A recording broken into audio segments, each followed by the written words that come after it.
beautiful introduction. Am I audible to everybody? Yes, your voice is clear. Great. So, disclaimer, I don't have any slides because I usually don't do slides during sessions. I think that interaction is the key to everything. So please bear with me. And also, I'm not going to drop in some rocket science. It's going to be something really basic stuffs that I apply onto my life usually when it comes to crafting speeches and what works, what doesn't. So it's going to be all out of my experience. So I really hope that if there are a few points you think that's worth noting down, you can definitely note it down, right? So with that being said, I think let's start.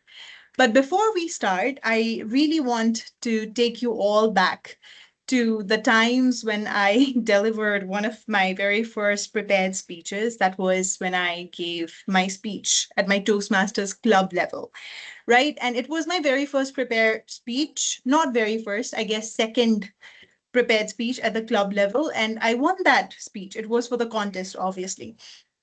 And honestly, I walked out of that stage thinking, damn, this has to be one of the bestest speeches I've ever crafted in a while. There's no way it can get better than this, right? And I thought, okay, I figured this out. I genuinely thought that it was probably the best speech that I'd ever written. And people came up to me afterward as well on how amazing it was, congratulating me. They enjoyed it, how well I delivered it.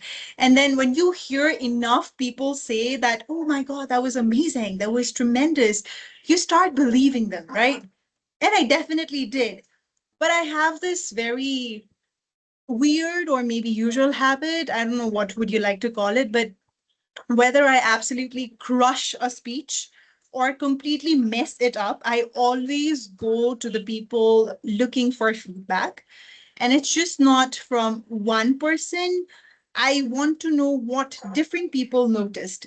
You see, I love different perspectives, what they liked, what they didn't like. So that day, I started doing what I always do. I just went around asking people, so how did you find my speech? And of course, I got almost exactly the same response from everyone. Yeah, it was good, right? Maybe a few changes in your body language or maybe in your vocal variety. That was it. Not much, not less. It was just going on to the same pattern. And I was just getting the feedback on a very particular pattern, right? And after probably 12, 13 hours, I realized that there was one of the former semifinalists present in the room witnessing my speech as well. So I thought, oh, I forgot to ask him for the same. So I went up to him through WhatsApp and then I asked him, okay, so this is someone whose feedback I actually wanted, like from within. So I asked him what he actually thought of my speech.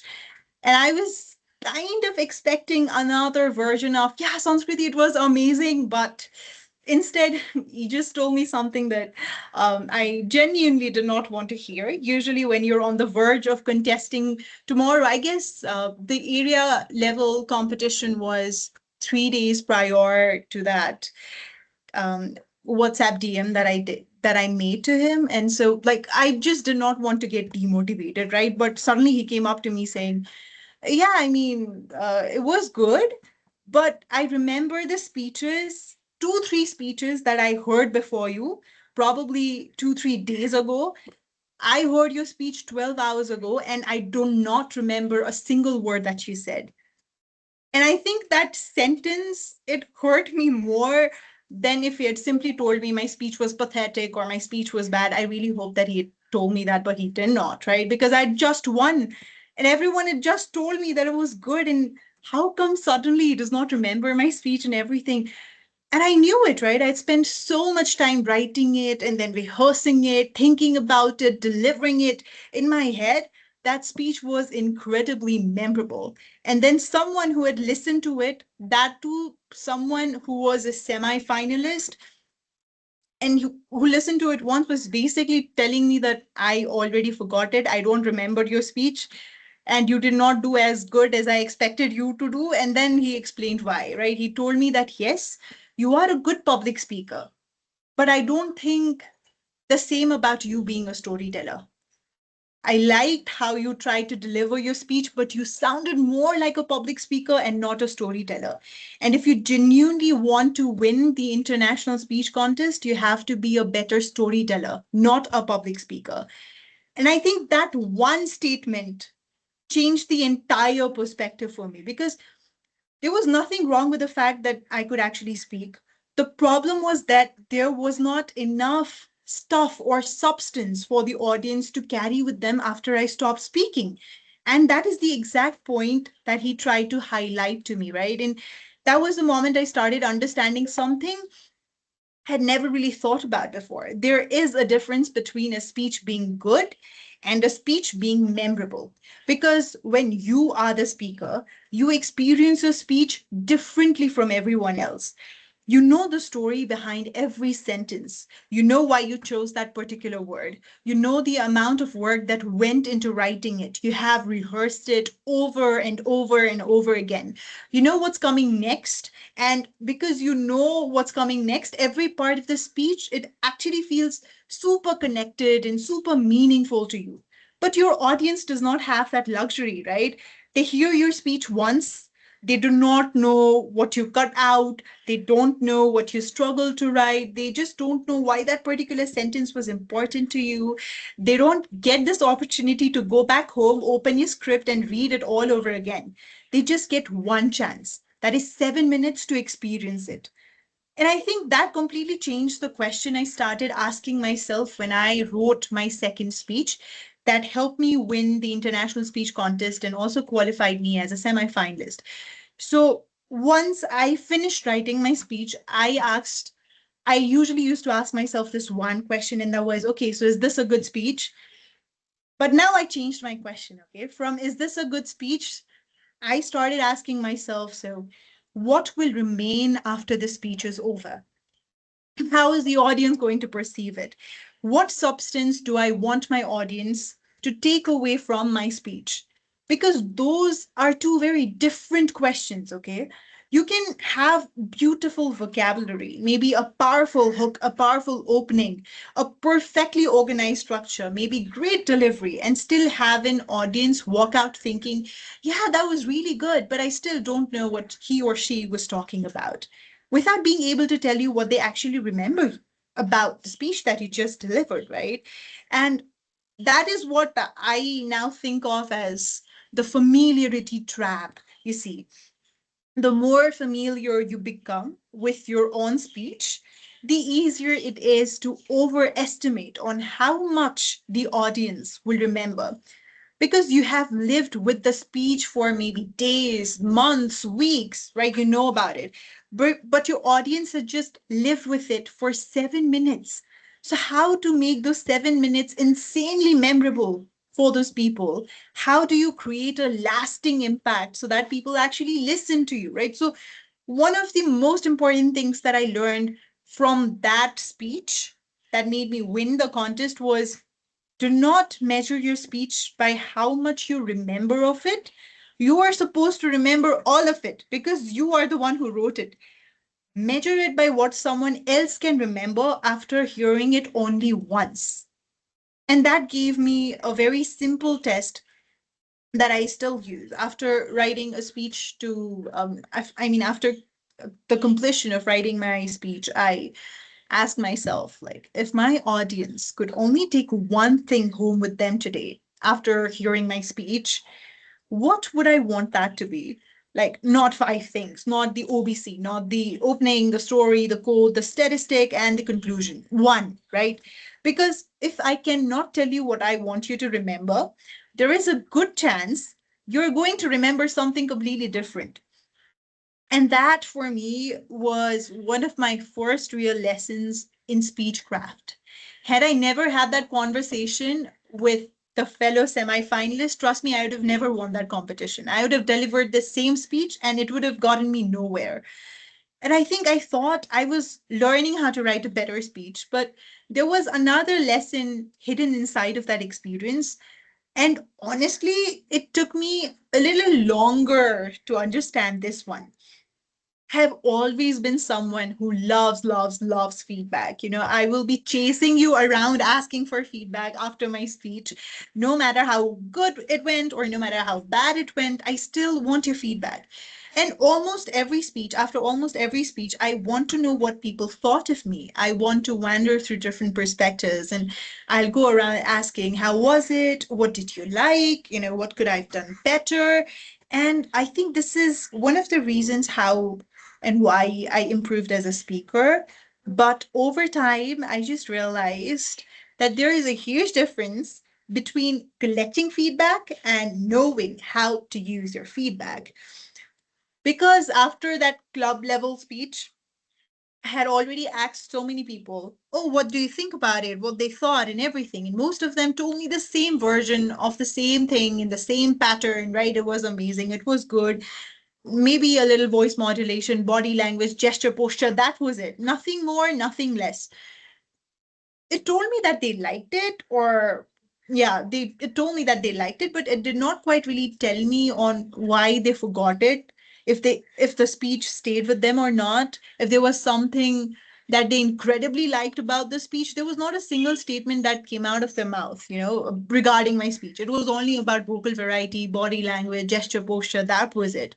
And then one person came along and gave me a completely different kind of a feedback. He just did not tell me whether he liked my speech. He just diagnosed something that I couldn't see through myself, and that was the lack of connection that I failed to create amongst the people, the connection that I failed to create with the audience. And it just made me realize that whenever we ask, how was my speech to the people, we're actually asking a very vague question. You need to ask the right questions to the audience to get the right answers and to get the right feedback to implement it into your speeches, right? You have to be very specific about it. Think about it. Now you're giving a speech to 10 people, and then you end up asking all 10 of them, oh, how was it? Right? One person might say, yeah, your voice was amazing. Someone might say, ah, your vocabulary was amazing. I loved your story. Someone might say, you looked really confident. Somebody else might say, yeah, your ending was great. And now you have 10 different opinions floating around in your head. And somehow you're expected to turn all of them into one better speech. That is what I expected from myself. If I hear feedback from almost everyone, I have to incorporate it into my upcoming speech. Because if I don't do that, I feel like a failure, is what I used to think, which was completely wrong. And that is one of the worst possible things that you can do to yourself. You try to fix everything without filtering the right feedback for yourself, right? You make your opening funnier because one person thought it was too serious. You change your gestures because someone said you were not moving enough. You add more emotion because someone else said that they did not feel enough. Maybe sometimes you change your entire vocabulary because someone thought that maybe it could sound more sophisticated, and suddenly the speech that was originally yours, it becomes somebody else's. Something that was made out of everybody else's opinions but yours. And I just learned that not every piece of feedback is designed to solve the same problem.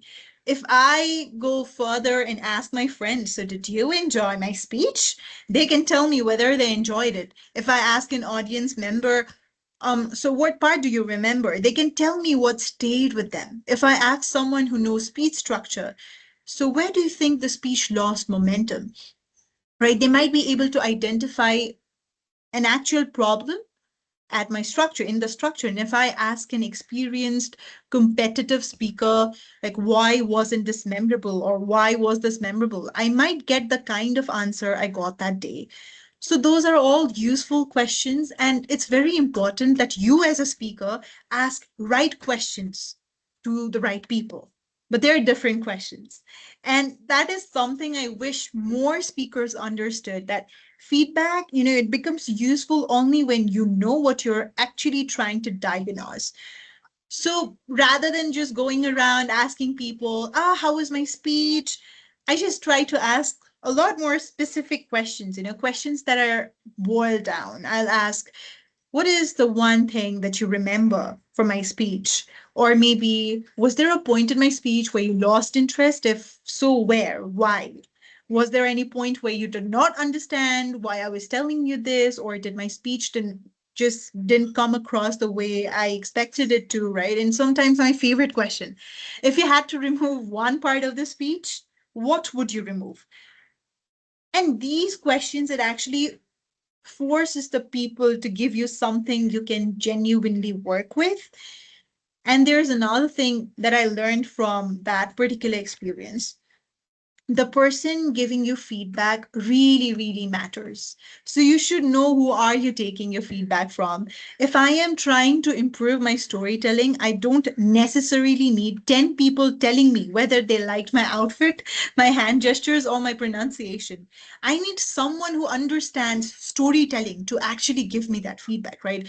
If I'm preparing for a contest or a competition, I need feedback from someone who understands competitive speaking. If I'm trying to make a speech emotionally powerful, I want to know what the audience actually felt, not just whether they thought I sounded confident, I appeared to be confident, this or that. No. So now I think about feedback is almost like going to a doctor. You just have to be specific about the problems that you're facing and you'll get the right medication, right? So we usually do not walk into a hospital and say, here are 20 people, everyone tell me what medicine I should take. You go to a specific doctor taking along a specific problem, and that is the medication that you take, right? So I think it's very important that you find the right person who knows how to diagnose that particular problem. And it usually is our one of our mentors. And sometimes if it's not your mentor, you can always reach out to someone more experienced and more competitive in that field. So that brings me back to that speech that I delivered. I had one at the club level. People liked it. I had received plenty of applauses and praises, but one very specific piece of feedback showed me something that all that praise had hidden from me. Okay. Had I not asked that specific question to that one specific person, I'd have never thought of rewriting my entire speech from top to bottom. I completely changed my content, I changed my topic, I changed everything from top to bottom. At that point, I'm not saying that I made a really bad speech. I had made a good speech. I just had not made a memorable one. And this is where a lot of the speakers they make the mistakes, right? They just focus on writing a good speech that is satisfactory enough to satisfy them, but not the audience. You have to make sure that it is memorable enough. And instead of taking that feedback personally, I just took it back to my writing desk. I rewrote the entire speech. And while I was writing it, I was making sure that I'm writing it so that I don't make everybody happy. I'm just trying to solve one problem, and that is make them remember me. So I went back, changed my speech, and this time something was completely different. My emphasis or my stress wasn't into trying to add better words or sounding better or maybe adding better vocabulary, better gestures, better delivery, more impressive lines. I had a very specific problem in front of me, and that was people were not remembering it. How do I make it memorable? And once you know the problem you're solving, the way you edit your speech, it changes completely. It changes the skeleton, body, everything, right? And I started looking at every part of my speech differently. I began asking myself, like, okay, so why is the story here? Why did I choose the story? Is this story only relevant to me, or is it going to be relevant to the audience who is actually listening to me as well? What am I actually trying to make them feel? Am I supposed to make them laugh? Am I supposed to make them cry? What are the emotions that I want them to feel? What do I want them to think about when I step down of the stage? And I think that is exactly where speechcraft really begins, because you start writing from the audience's perspectives, not just yours. And writing a speech is just not about putting your best thoughts into words. It's about designing an experience for someone who does not have a complete access to your brain. You know exactly what you mean, but your audience does not. You know why that story matters, but your audience does not. You know where you're going. They don't. And that means that your job as a speaker is not just simply to give them information. Your job is to guide them from one thought to another without making them do all the work themselves. And I think it's very important, right? For example, there's this, okay, so let me give you a statement. All right.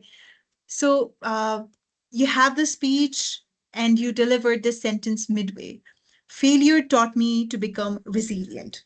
Now, see, there's nothing technically wrong with the sentence that you just put forward. It's clear, it's meaningful. It sounds something like, ah, okay, something that belongs in a speech. But now imagine I say, I used to think failure was proof that I wasn't good enough. Eventually, I realized that it was simply a proof that I tried something that could fail. Now there is movement, and this movement makes audience start thinking with one idea and it ends with another. And that is one of the biggest things, another biggest things that I've learned about speechcraft, that is that you do not just give your audience one blank conclusion. You have to take them through the journey that makes the conclusion feel inevitable. That's why storytelling is so powerful, you see, because a story, it's not powerful simply because something happened. It is powerful because something changed. You notice how the greatest storytellers of all time, they have the simplest story. It could be as simple as them going to the bathroom, but they make it so interesting to listen to, right? Because they write it from the audience's perspective. Your character changed, your belief changed, your understanding changed, your relationship with something changed. If nothing changes, you're probably just reporting an event, and anybody can report an event. And I think this is where a lot of the speeches, they become forgettable. They contain information, but the problem is there is no transformation, right?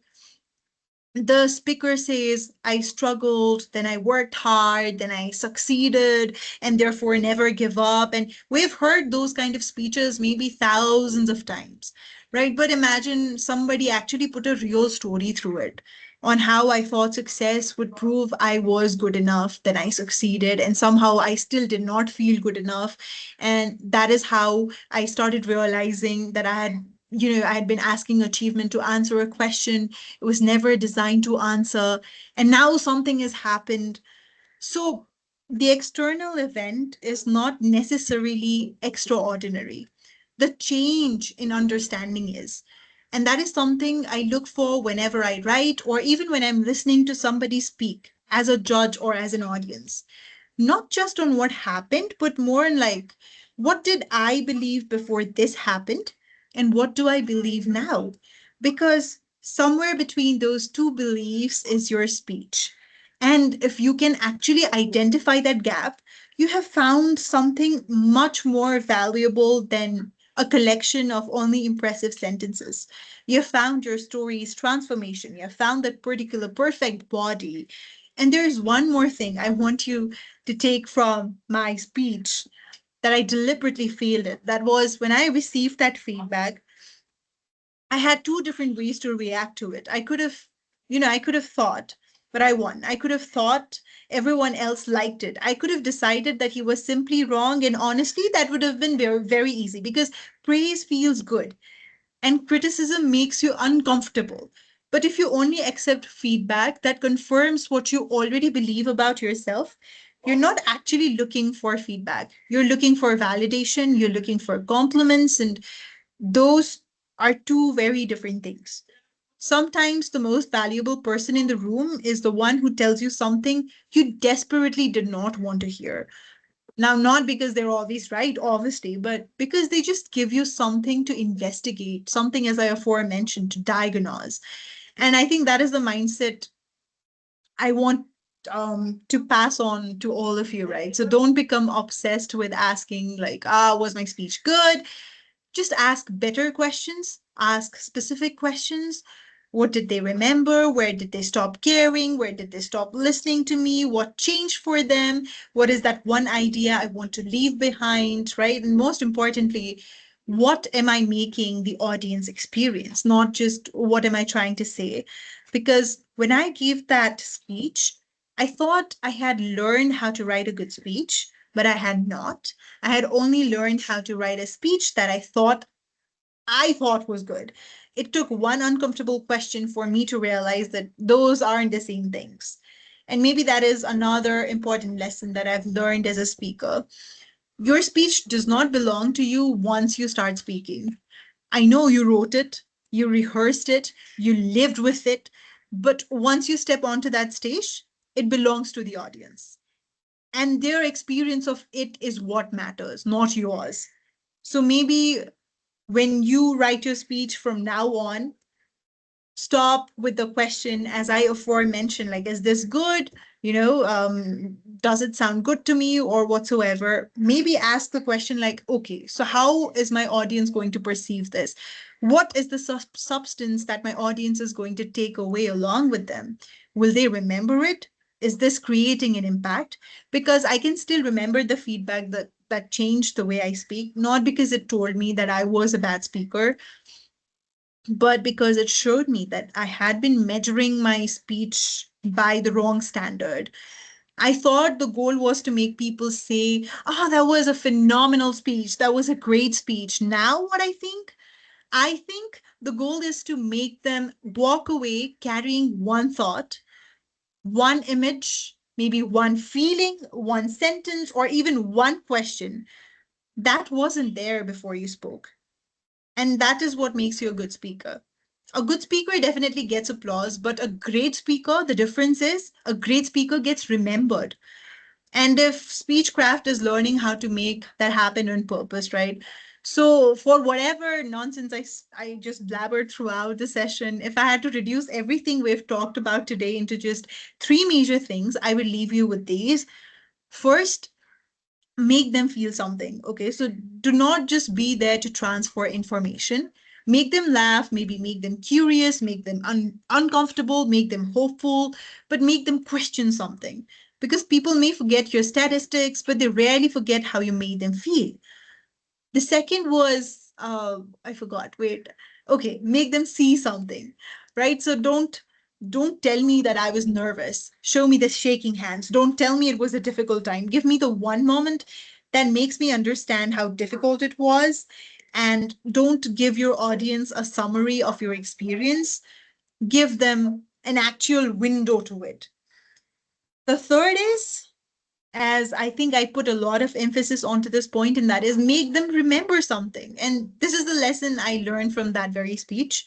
You don't need your audience to remember everything, but you definitely need your audience to remember something. It could be an idea, it could be an image, it could be a sentence, a question, a feeling, it could be anything, but make them remember something.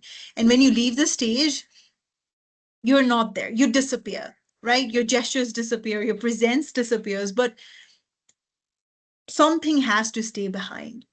And that is ultimately what speechcraft personally is to me. Make them feel, make them see, make them remember. And because at the end of the day, the goal is not just simply to be heard, the goal is to leave something behind. So yes, that would be it. I guess that's the end of the session. That is all I wanted to say. It's no rocket science. All you need to do is just focus on creating a lasting impact and just write your speeches and craft your speeches in a way that the audience remembers. So yeah, that was it. Thank you, Toastmaster Sanskriti. I really like the statement, identifying the right doctor and get the right medicine.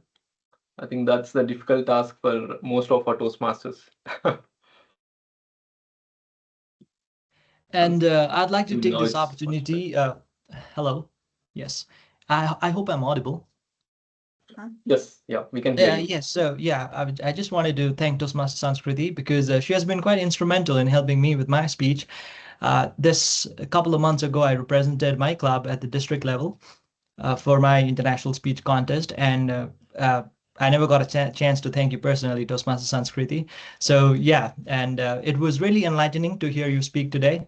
I got a lot of takeaways from which I will be able to craft my speech accordingly. You know, something that you said, that it's not about transferring information, it's about inciting this transformation in people. So that's something I really liked about it. Thank you so much, Toastmaster Sanskriti. Thank you so Yeah. much. Thanks, Pritam. I think the floor is open for questions. If you have any questions, please ask. Sanskriti, before someone asks, like I have a question. Mhm. Now, what is that one question you have asked, and how did you identify the right doctor? Oh, okay. So I think the right question that I asked was, I do you guys know Toastmaster Johnson by any chance? Don't, right? So he is a former semi-finalist and the first from Nepal to actually become a semi-finalist for the World Championship of Public Speaking. And I remember seeing him amongst the crowd, and I was like immediately intimidated. And I knew that, okay, I don't care if I don't ask questions to anybody, but this person right here, I'm definitely going to reach out to him, right? And so after the session ended and everything happened, I asked the same question to everybody, like, how did it go and this and that? And people were like, yeah, amazing, amazing, good job, appreciated this and that. And then I went to WhatsApp Toastmaster Johnson and I asked him, so Toastmaster Johnson, is there any takeaway that you have from my speech or anything that you want to say to me? And he just blatantly told me, I'm sorry to say this, but I don't remember a single word what you said, even though I just heard you 12 hours ago. I have heard speeches 2, 3 days ago, and I remember all of them, but I do not remember yours. So I think it pretty much answers the question that your speech did not create a lasting impact on me, at least. So it was very blatant, it was very serious. And also after that, I crafted a completely different speech for myself. And then I reached out to the right people like Toastmaster Johnson and a few of my mentors and a few of other competitive speakers who were in my network and who had achieved pretty much things when it came to speechcraft and stuff. So I just reached out to them and asked very specific questions as such. And I think constant evaluation and feedback is what helped me the most. Thank you. Anyone, any other questions? No, you May can I also. ask one question? Yep, Mhm. please go ahead. Yeah. Okay, all right. So I've delivered a lot of speeches at my club, and now I have run out of ideas. Last time when I was prepared, when I was contesting as well, I just had one speech. A lot of other Toastmasters suggested that I should have an alternative speech as well, but I couldn't get myself to thinking of something that would really qualify to be a speech for such high level contest. And now when I sit down to write, my mind just draws a blank. I'm hitting the wall constantly. I'm not able to think of something is that is worthy of writing a speech. So how do you do that? I'm just quite curious to know about that. How do you just create something out of thin air, just a stroke of genius, or what is it? Amazing. So I think because you're very right about it as well. We don't always have amazing, life-changing incidents happening around us like every single day, right? You have to just pick a random incident. It just happens rare. And once you've already used it in your speech, you cannot use the same story again and again. Has happened to me as well. And I also face a pretty hard time when it comes to brainstorming through those ideas. But I think, as I aforementioned, it's not just about a certain event that was life changing to you. Sometimes even the simplest events can hold the most memorable speeches. Okay. In my case, I could use a statement as simple as I just went to the bathroom, I slipped and I broke my foot. And then I can turn it into a completely different speech. So the secret is, knowing how to turn something as simple as going to the washroom to something really meaningful. Because you do not always have amazing events going on into your life. Even if you go listen to those world champions, you see through their stories, it's not always life changing. It's very simple stories that all of us might have experienced once in our lives, but they just delivered it in a completely different manner, okay, in a way that got the audience hooked, that caught the attention of the people, and they just slide away with an amazing message. So I think the secret lies within the delivery rather than the stories. You don't always have to brainstorm through having the perfect story for your speech all the time. Just pick one simple event, as simple as it is, and then try to focus on creating an impact through it. Work on your delivery more. That is what I personally do. Okay, thank you so much. Well, I listened to your speech more than I can count, the Mhm, one that you delivered in oration, perhaps, and mhm, I've observed you many times, and the kind of impact that it left, it was quite it was quite extraordinary. And I try to create the same kind of speech because I did have one life altering moment. I think I might have shared this speech with you as well. Yeah, that was it. But I could never think of something that could equate to that level. And it's quite difficult to create something out of nothing, even in simple affairs that we go about. But I think it requires a lot of brainstorming, is it? Yes, it requires a lot of brainstorming. And if speakers come to you and tell you that, I just wrote it in like a span of 3 days, Uh-huh. probably 4 days, don't believe them. Even if I come forward and tell you the same, don't believe me. It takes weeks and months of brainstorming to come through a perfect speech, honestly speaking. Right. When I wrote the speech, that the one I delivered for the district contest, I guess I wrote that speech 3 days before the area contest, but I refined it so much so that I converted it into a completely different speech every time I presented it somewhere. So I think it just requires series of refinement, and you just have to constantly brainstorm through it. You deliver it once, think that it left a lasting impact. It doesn't. You have to constantly brainstorm and refine through your speeches. So it's very important. Thank you so much, Toastmaster Sanskriti. Thank you. A follow-up question to Preetham. Uh, the same question. Like even I feel the same. Like delivering any speech at a club level, area level, everything goes fine. But when I look at others, they will have some kind of a property.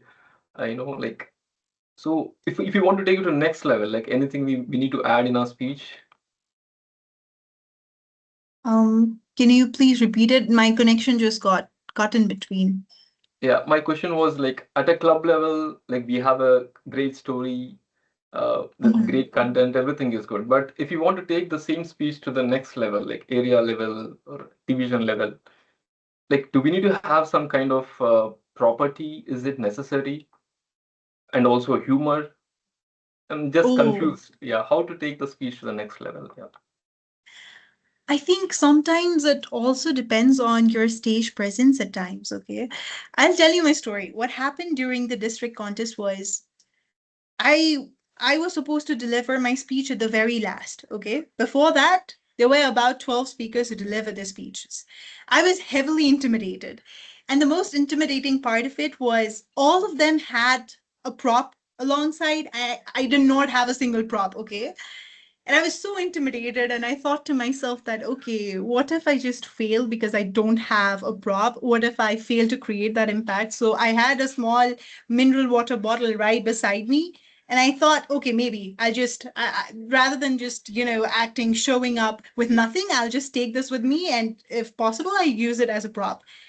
And I did end up using it as a prop. And had I not used it, trust me, I wouldn't have won that competition because it helped me so much. So at times, it's not just about the constant refinement or the prop or the humor that you need. Sometimes it's also about the stage presence, about the quick changes that you make while observing other people's speeches, a quick changes in your mindset, a quick changes in your content, because that is what I personally do. When I have the opportunity to speak at the very end, I usually observe everybody else's speech and I try to tweak my speeches accordingly on how do I take it to the next level. And it usually works in my favor. Yep. Thank you, Sanskriti. I really like the way you use the bottle like a dumbbell. That's really good. Thank Rakesh, you. yep, over to you. Yes, thank you, Hari. Hi, Sanskriti. I mean, thank you so much for sharing your insights about crafting up a very good speech. Would like to ask a simple, a small question from my end. So when I'm crafting any speeches, when I'm able to integrate the visualization technique to deliver in front of any, audience, I'm good at delivering that particular speech. If I'm not able to integrate, if I need to integrate a general topic, a theoretical aspect, so I feel a little bit uncertain that whether I'm able to remember completely, whether the audience will be able to remember the entire context. So in those situations, I mean, not 100% sure. So my question is, I mean, if you're not able to integrate the visualization technique in those cases, how we are going to make it impactful? how we are going to, ensure the audience is going to remember what we just said. Okay, so I completely relate to the problem that you just shared because not every time is your audience going to relate to you, and not every time are you going to feel 100% confident in your skin about your speeches. Even I was not confident about my own winning speech when I delivered it onto the stage, okay? But usually I think it's also about a matter of perspective. Most of the times, what happens, you walk into the stage, you deliver your speech, and you walk out of that stage thinking, oh my God, I completely messed it up. But then you see the audience have quite enjoyed it. They've really liked it. They've really appreciated it. But you don't know. You become your biggest self critic and you start questioning yourself so much. You start passing on so much of judgments to yourself that you get too underconfident about it, right? Even in the district level, after I finished delivering my speech, I walked down the stage thinking, oh my God, Sanskriti, you just absolutely ruined it. Why did he have to do this? Why did he have to do that?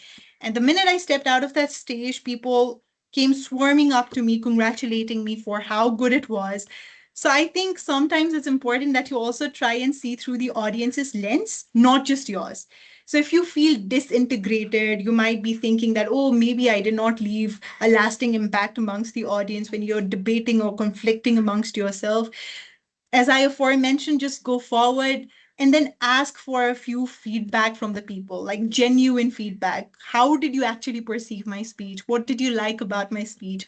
Ask them these questions. Try to see through their lenses because we tend to undermine and underestimate ourselves a little too much. Even sometimes that could have been one of our best performances, but we just keep judging ourselves so much that we think that it was one of our worst, but people are viewing it through a completely different lens. So try to also view it through their lens, and I think it will completely change your perspective of integrating your speeches. Thank you. Thanks a lot, Sanskriti, for your insights. Thank you so much. Yeah, Suman, you want to go next? Yes, yeah, yeah. Thanks, thanks, Sanskriti, and it was a great conversation.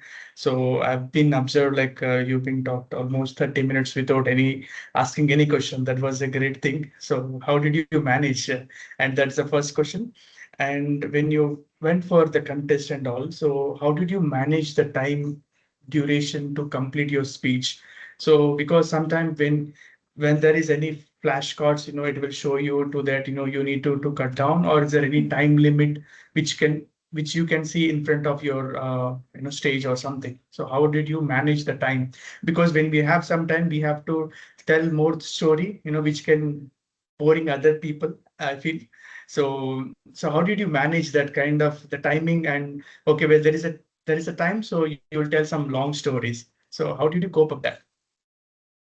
Okay, so addressing your first question regarding my session on how did I keep on going nonstop? Well, you see, whenever it's about me delivering sessions, I don't believe in delivering a legit presentation to people. I usually think that speaking out of your experience is the most crucial tool. And as I said, that I want to become a good storyteller rather than just a public speaker. So if I'm delivering a session, if I want to leave a lasting impact, I believe that it comes through your personal stories and your personal experiences. So when you're talking about yourself, you don't seem to stumble, fumble as much, right? So maybe that could have been the reason. And regarding the time stuff, one thing I'm extremely conscious about is during my speeches is time management. I always make sure that no matter there could be hundreds of things that I look down to. Maybe I didn't prioritize as much, but when it comes to time, I take it very seriously because I know you can go 1 second ahead and you could be immediately disqualified, right? So before walking on to the big stage for the big day, I make sure that my speech is no longer than the required time. I try to finish it within 7 minutes. If not 7 minutes, 15 seconds, 5 seconds, 10 seconds, but not beyond that. And I try to keep it consistent throughout all the stages that I walk into so that it does not end up disqualifying me in some. So I'm just very conscious about my time.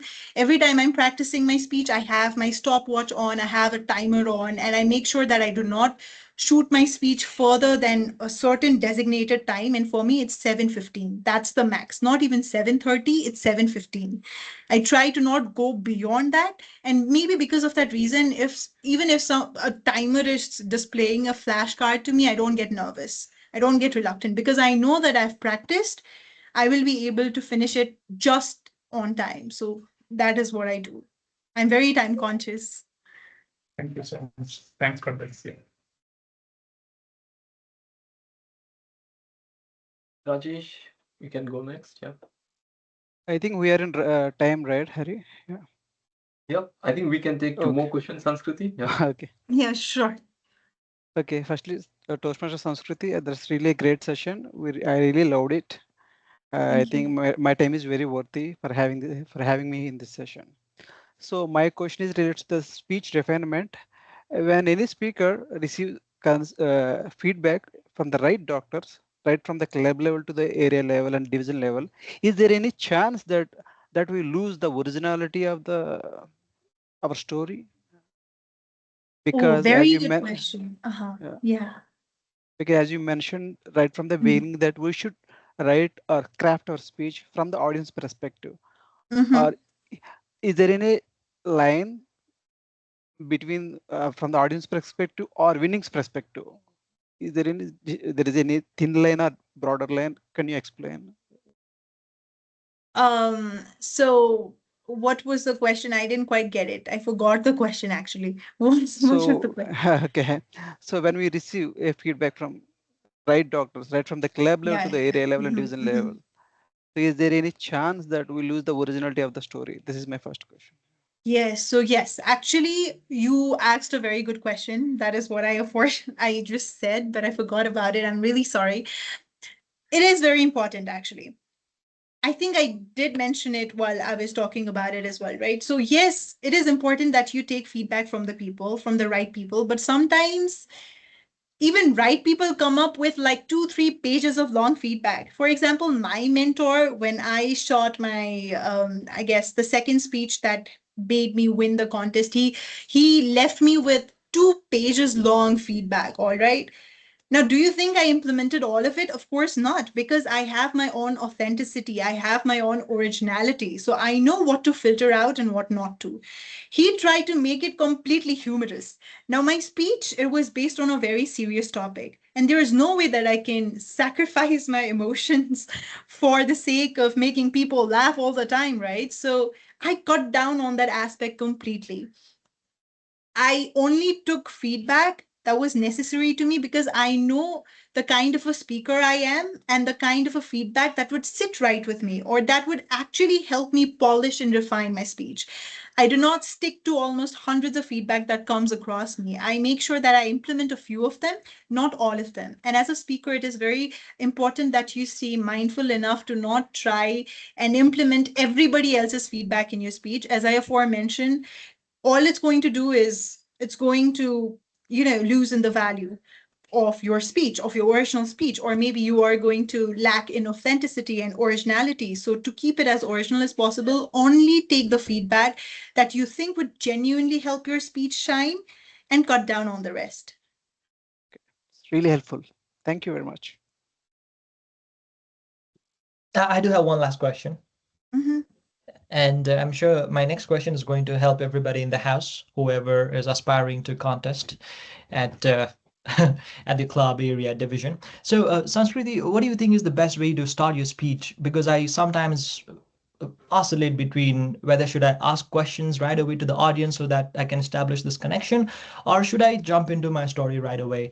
Or could you please share, what do you think is the best way to go about it? I think it totally depends on the kind of a content you have, right? So some people they start with questions, they do it good, but I usually don't think questions are the go-to for a good speech. Of course, it's a great hook for normal speeches, but when you're contesting on a contest level, I think it's a little too cliche. I think you Mm, need to like build your hook in some suspense, right? In a way that it's completely unpredictable for the audience to think on, oh my God, where is this person even going? It keeps them second guessing on what exactly are you going to talk about. It does not give away the entire cue or the entire conclusion to them right away when you start. So I think your introduction should be a build up to the suspense for your body or your conclusion part. And it should be based upon a certain story that grabs the attention of the people, of the audience. It can be done in a way, maybe make people laugh or maybe get them curious. But I think the most effective way is having a suspense story build up. That is what has worked for me always. Okay, one follow-up question.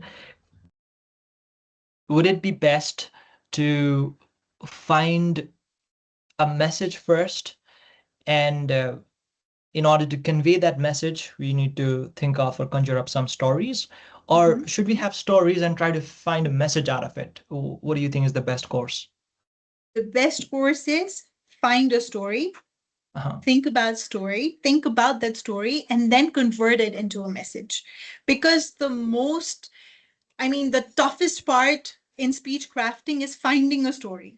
So once it's done, the message, it will just follow along. But if you're going to focus too much on the message, you will be jumbled and puzzled up amongst a lot of stories. You won't be able to choose a particular story. You're not going to find a relevant story that justifies that message, right? So it's very important that you find a story, and every story always has some message. So I think the best way is story, then message. Makes sense. Thank you again. Thank you. I think we are good, Sanskriti. Thank you so much for accepting our invitation and conducting this wonderful session. Now, I want to hear from everyone through the chat or through the reactions. Like, how did you enjoy this session?